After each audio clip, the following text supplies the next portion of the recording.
Hello, everybody. Scott Golden here with the Golden Opportunities Coaching YouTube channel and the Pro Wrestling Logic YouTube channel. Welcome to those of you who are new.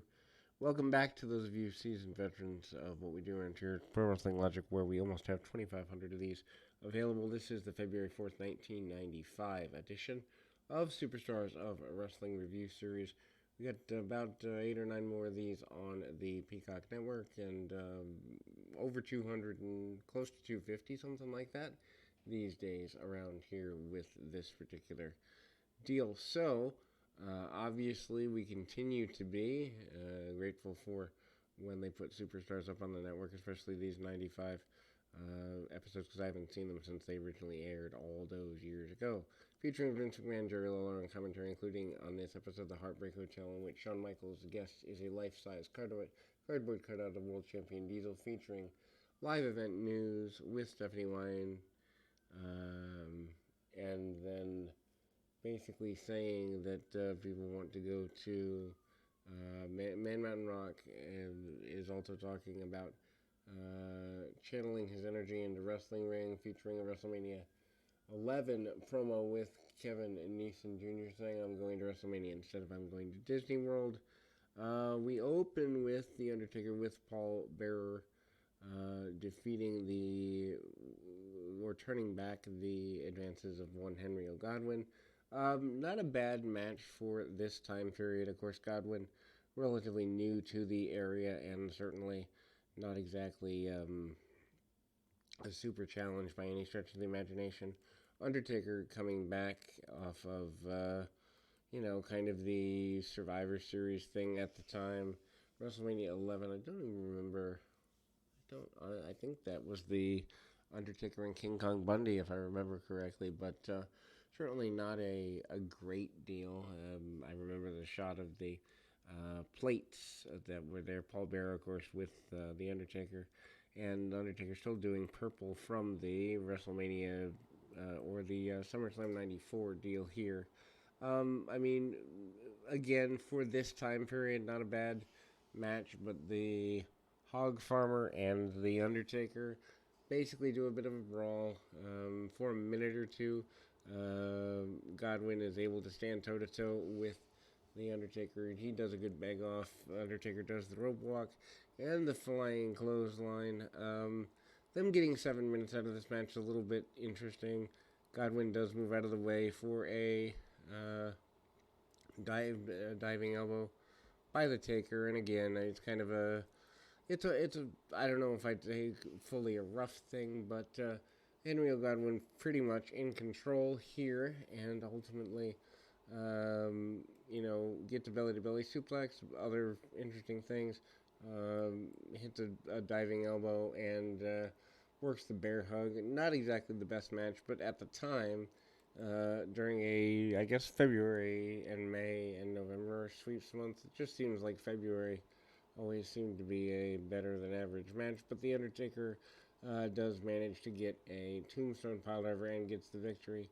Stephanie Wyan basically does the event center where it's talked about that Bob Backlund, who cuts an amazing promo, says that he will use the crossface chicken wing on every opponent, regardless of how he wins the match, for the foreseeable future. This leading into the Bret Hart and Bob Backlund submission match in time for WrestleMania 11, which was a horrible match, as it were.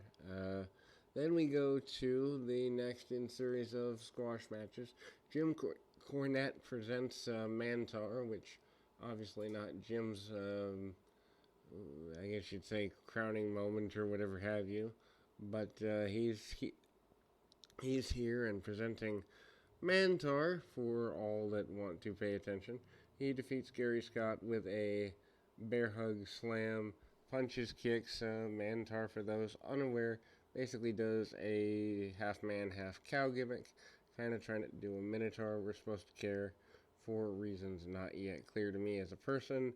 Punch kick, 1 minute 47 seconds, probably about 1 minute and 15 seconds too long for this particular match. Then we go to the Bushwhackers, who I did not realize were here in 1995. Bushwhackers against Reno Riggins and Adam Crom 212 when Butch pins Crom after the double team gutbuster. Very punch kick, very basic match here. Nothing to write home about. Well, of course, I don't imagine that they needed it to be, but anyway, the Bushwhackers here basically still kept on for the loyalty factor. They do a inset with the Bam Bam Bigelow and LT confrontation from the Royal Rumble. They teased that the also Shawn Michaels going to be there.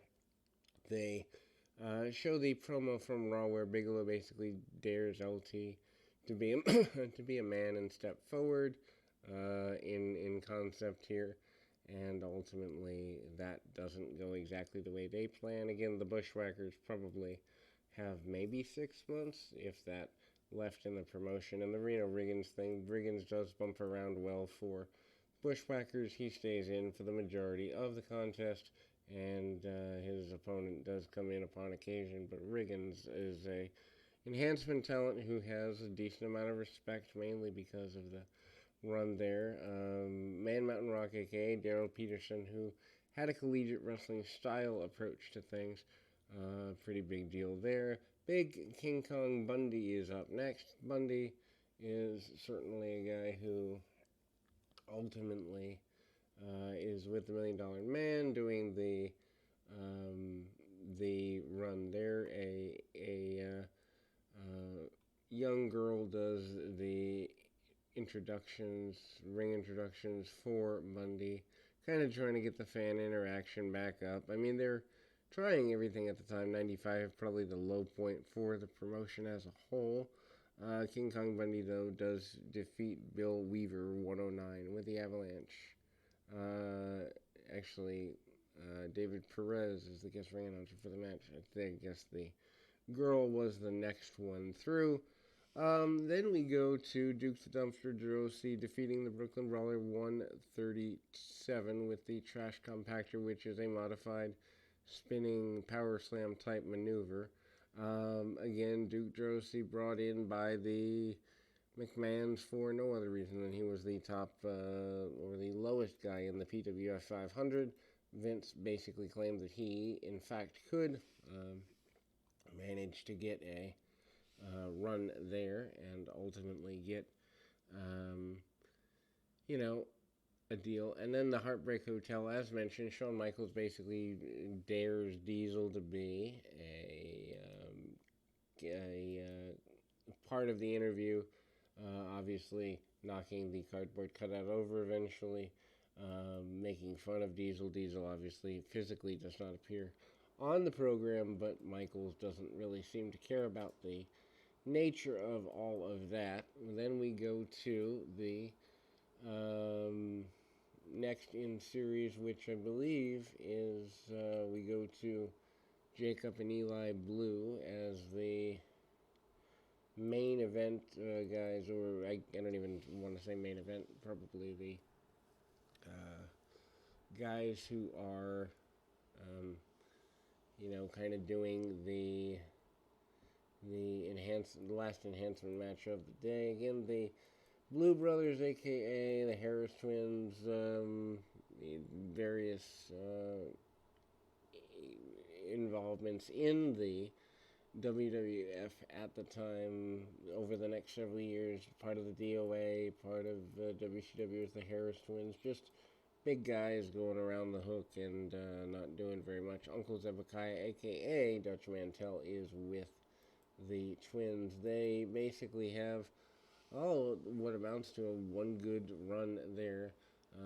Some shots from the enhancement talents, but doesn't really get anywhere. Very brawling with the kind of hillbilly-ish thing going on, and as it were, kind of gets them going in a, I guess you'd say, positive direction. Belly-to-belly suplex by one of the Twins, which, to be fair, they are extremely difficult to tell apart, and ultimately the Harris Twins getting the victory.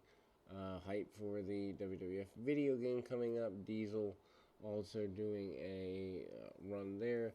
Shawn Michaels says as the winner of the 1995 Royal Rumble, he's going to be your next world champion. He's going to take Diesel out and Shawn Michaels and Adam Bomb are going to go at it one on one next week.